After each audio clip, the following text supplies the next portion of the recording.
Tapi Allah beda. Ketika Anda benar-benar merawatnya dengan baik, titipan itu digunakan sebaik-baiknya, sesuai dengan apa yang Allah inginkan, maka semua benda tadi, bahkan semua titipan tadi, bahkan yang sifatnya titipan bernyawa, anakkah itu, istrikah itu, suamikah itu, bapakkah, ibukah, cucukah, semua akan Allah berikan nanti dengan nilai kepemilikan, bukan titipan lagi.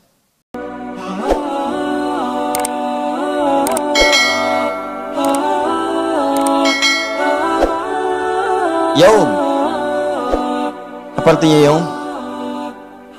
Ya, yaum itu sering diterjemahkan dengan hari, betul. Dalam bahasa ilmu nahwu disebut dzaraf, dzarfuz zaman. Dzaraf itu sesuatu yang bersandar, nempel, dekat. Dekat, ya. Ini ditunjukkan dengan waktu. Yaum. Kemudian ad-din. Kata yaum disandarkan dengan kata ad-din. Ad-din saya terangkan tadi, sesuatu yang memiliki sifat balasan. Jika baik dibalas baik, jika jelek kemudian mendapatkan konsekuensinya. Mengelola harta baik, dibalas. Mengelola kedudukan baik, dibalas. Kalau jelek, dapat konsekuensi dari itu semua. Sebelum ada kata ini, kemudian dilekatkan kata yaum, dzarfuz zaman. Dzaraf menunjuk kepada waktu. Az-zaman. Dzaraf pada mulanya sesuatu yang menempel, lekat. Ya, nempel, lekat, menaungi pada yang lain. Ya, karena itu dalam bahasa Arab, amplop dalam bahasa Arab disebut dzaraf namanya. Ya, kenapa? Karena setiap yang dimasukkan dalam amplop itu nempel dengan amplopnya. Dinaungi di dalamnya.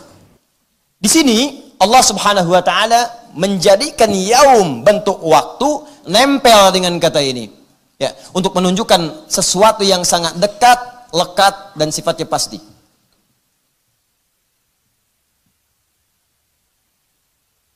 Seakan-akan begini, ya Allah ingin sampaikan, hei, engkau yang merasa sombong dengan titipan, dengan hartakah itu nggak mau bersyukur, dengan ilmukah tidak ingin bersyukur, dengan kedudukankah tidak mau bersyukur, satu saat saya akan pastikan kepadamu, akan tiba waktunya semua yang engkau lakukan akan aku balas, dan aku pastikan kepadamu waktunya akan begitu dekat denganmu.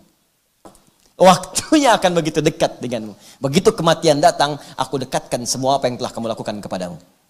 Makanya banyak amalan-amalan kita itu, maaf ya, di penghujung hidup kita saat sakaratul maut ditampakkan oleh Allah Subhanahu wa taala untuk menunjukkan kedekatan balasan itu dengan apa yang telah kita kerjakan. Jadi kalau terbiasa berbuat jelek, nanti semua ditampakkan. Makanya banyak orang-orang berbuat maksiat itu di hujung hidupnya itu sebelum wafat seringkali melakukan sesuatu yang kadang tidak sadar bagi kita untuk memahaminya. Ada yang teriak-teriak, ada yang ketakutan, ada yang macam-macam dan sebagainya. Karena ditampakkan perbuatan-perbuatan kebiasaannya. Maka kalau ingin tenang, biasakan yang baik-baik. Sholat, baca Quran. Makanya panggilan wafatnya pun tenang. Ya ayyatuhan nafsul mutmainnah. Hei jiwa yang sedang tenang. Kenapa tenang dia? Karena ditampakkan semua kemuliaan amalnya. Saat ditampakkan, itu ditampakkan surganya. Saat terbayang surga dengan keindahannya, tak sadar nyawanya sudah keluar dari tubuhnya. Ada yang dicabut sampai nggak kerasa, cabut aja, tenang pulangnya. Makanya panggilannya, hei jiwa yang sedang tenang. Saking tenangnya, wafatnya nggak kerasa, udah meninggal aja. Ya, tiba-tiba nunduk aja. Ya, kan beda antara nunduk ngantuk dengan wafat tuh ya. Lain. Ya, dulu ada seorang yang penjaga masjid, soleh orangnya, luar biasa, masya Allah. Di satu tempat lah ya, saking solehnya itu Allah kirimkan seorang hamba dari Timur Tengah. Saya nggak perlu sebut dari negara mana. Ini nyata, bisa nyata. Saya pernah sholat di masjid dia. Datang orangnya ke daerah beliau itu dan mengatakan, saya ingin bangun masjid di sini dan Anda yang harus merawatnya. Saya sampai bengong itu, berapa detik tuh, masya Allah ini luar biasa amalan orang ini. Bagaimana bisa orang dari Timur Tengah datang ke situ itu dan langsung mengatakan saya pengen bangun di sini di tanah Anda dan Anda yang merawatnya. Kan dia bisa pergi ke tempat lain. Jadi itu dirawat oleh bapak itu. Dan sepuh jadi kakek. Dirawat, masya Allah. Panggilannya engkong. Itu azan, beliau azan. Buka, beliau yang buka. Tutup, beliau yang tutup. Bersihkan, beliau yang bersihkan. Dan hampir nggak mau dibantu. Orang mau bantu silakan, tapi beliau yang maksimalkan. Ya maksimal. Sampai indahnya itu Ramadan terakhir. Ya Ramadan terakhir. Hari Jumat kalau saya nggak keliru, ba'da asar. Hari Jumat, pada asar, Ramadan yang terakhir. Ya, dalam hidupnya. Apa yang terjadi? Ba'da asar itu sambil nunggu zikir menjelang buka, sambil tiduran. Merem melek itu ya. Ya ayat Tuhan nafsul mutmainnah. Allahu akbar. Saat sedang merem melek tiduran, datang panggilan sampai pulang. Wafatnya di tempat yang paling mulia, masjid, di waktu yang sangat mulia, dalam amalan zikir yang sangat mulia. Kembali kepada Allah Subhanahu wa taala. Indah. Ya, itu hati-hati bagian belakang tuh, merem melek, tinggal.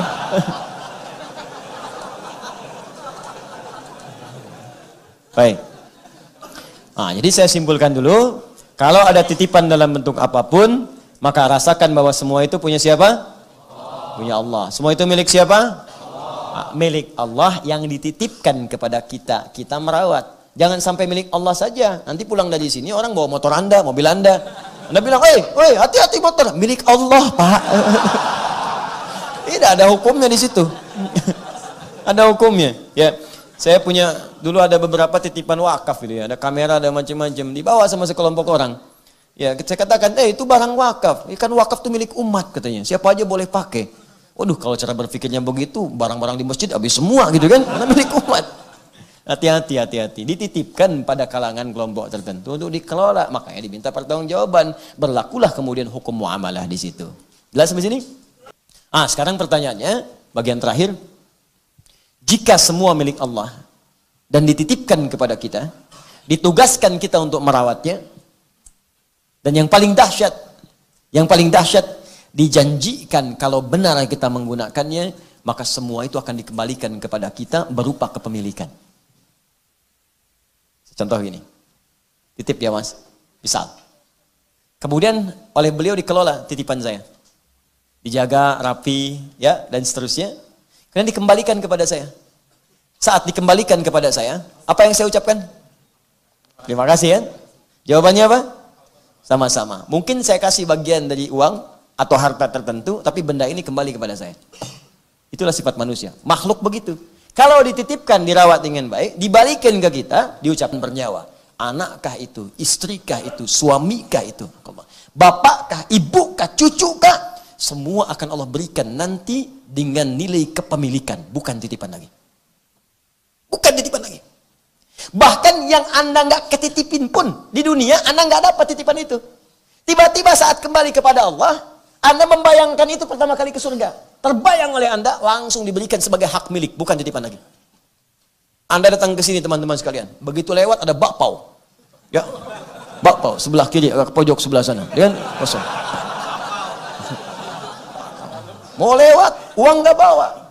Waduh, ya Allah, rasa kacang baunya udah kecium. Yang coklat kelihatan, yang ayam sudah menggoda-goda. Ya kan? Mau minta ke orang nggak enak, gitu kan? Baik, mau lewat duit nggak ke bawah. Ya Allah, doa tuh. Begitu saat maghrib, bakpao. Ya Allah, bakpao.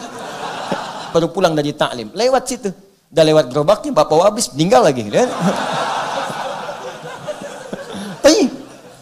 Wafat dia, masuk surga. Saat masuk surga pertama kali, ingat dia bakpao itu. Ingat, padahal dia nggak dapat titipan bakpao itu, tapi dia ingat dengan itu. Apa yang terjadi?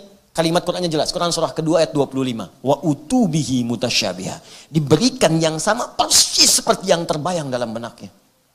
Allahu Akbar. Langsung. Wa basyiril ladzina amanu wa 'amilus salihati anna lahum jannatin tajri min tahtihal kullama ruziqu minha min thamarati rizqa qalu hadzal ladzi ruziqna min qabl. Ada orang yang dititipi ingat lagi, ya Allah saya ingat dengan ini sepeda saya mengantarkan saya ke masjid. Ya ingat lagi, wa utubihi mutasyabiha, diberikan persis sama dengan apa yang pernah ia dapati dulu. Persis, sama persis. Ada yang nggak pernah dapat, pengen utubihi mutasyabiha. Ya Allah, tiba-tiba ada, sling.